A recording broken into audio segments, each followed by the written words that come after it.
Something like 90% of everything we buy, it gets to us by sea. It's pretty much the circulatory system of our entire global economy. So what happens when that system gets sick? Okay, let's dive into the invisible threat that's putting our whole supply chain at risk.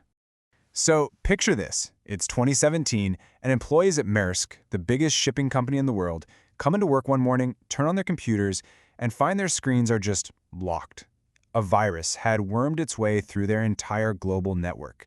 It paralyzed operations at ports and terminals in 76 different countries. For days, the engine of global trade just ground to a halt. And the price tag for this shutdown, absolutely staggering. Maersk themselves put the financial damage at up to $300 million. This wasn't just some tech glitch. It was a total catastrophe with a massive real-world cost. I mean, they had to reinstall 45,000 new PCs and 4,000 new servers from scratch.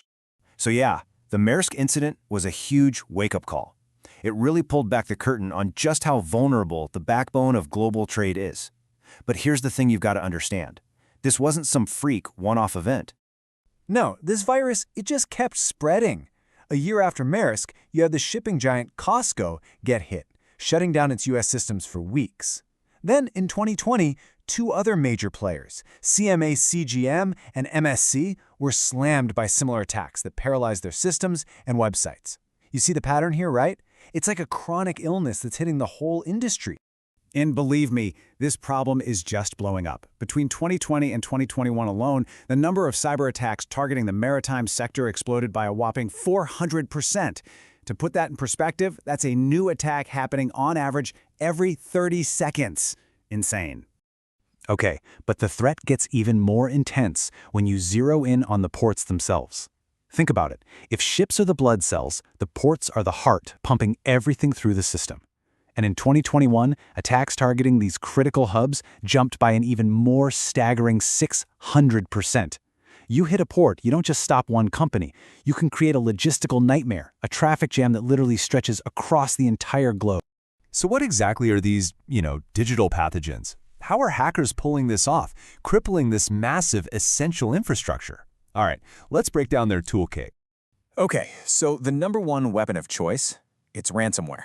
It was responsible for something like 40% of all attacks back in 2021. And yeah, this is exactly what hit Maersk, what hit COSCO, what hit CMA-CGM.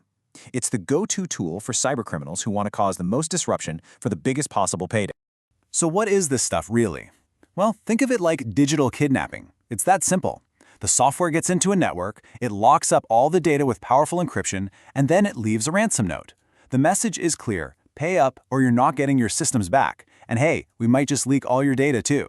For a company that lives and dies by its data, that's a complete nightmare. But how does this stuff even get in the front door?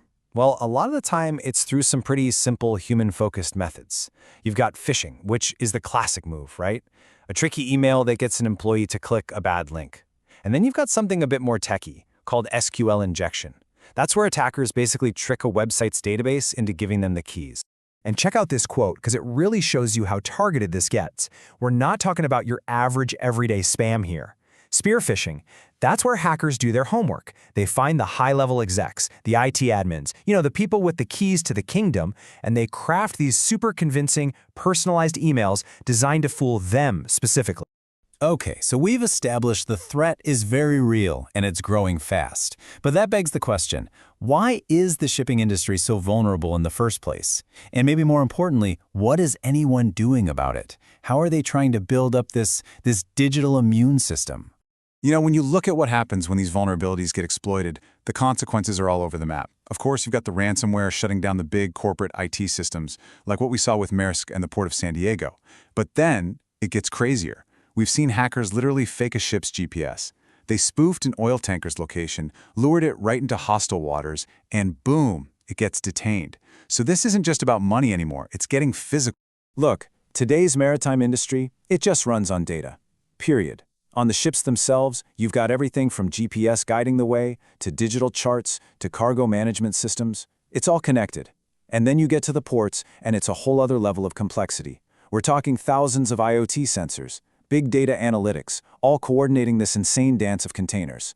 And every single one of those connections, well, it's a potential open door for an attacker. So, how on earth to even start to defend a system that complicated? Well, it starts with a pretty logical step-by-step process. First, you got to identify your most critical assets. What can you absolutely not afford to lose? Then, you map out how everything actually works. Only after that can you really get a handle on the risks. And then finally, you can build the right countermeasures to protect those weak spots. The thing is, the defense strategy today has to be multi-layered. It's a big shift away from just trying to build a wall. Yeah, of course, it's about patching the technical holes and installing smart detection software. But honestly, the human element is just as, if not more, critical. That means constant training for the staff. I mean, that's your best defense against phishing. And it means having rock-solid plans for risk management and disaster recovery. So if, or more likely when an attack gets through, you can actually contain the damage. But here's the tough part.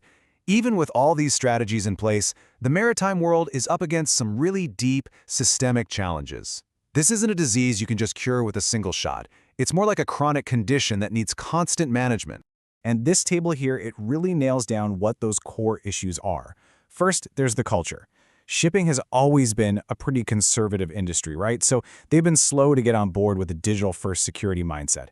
That trickles down to budget. If management isn't fully aware of the risks, they're not going to fund the solutions. Then there's a huge talent shortage. It's really hard to find people who get both the maritime world and cybersecurity. And finally, just the sheer complexity of it all. A port isn't one company. It's this fragmented ecosystem of countless businesses and systems trying to talk to each other. Securing all of that, it's incredibly difficult. So, when you boil it all down, it comes back to this quote. We've built this amazingly efficient, interconnected global supply chain. It really is the circulatory system that keeps our modern world pumping. And cybersecurity? Well, that's not just some IT department problem. It's the immune system that's supposed to protect that entire body from collapsing. Which leaves us with a really critical question, doesn't it? We are more plugged into this digital circulatory system than we have ever been. But as the threats out there get smarter, more aggressive, is the immune system we've built for it actually strong enough to survive the next big pandemic?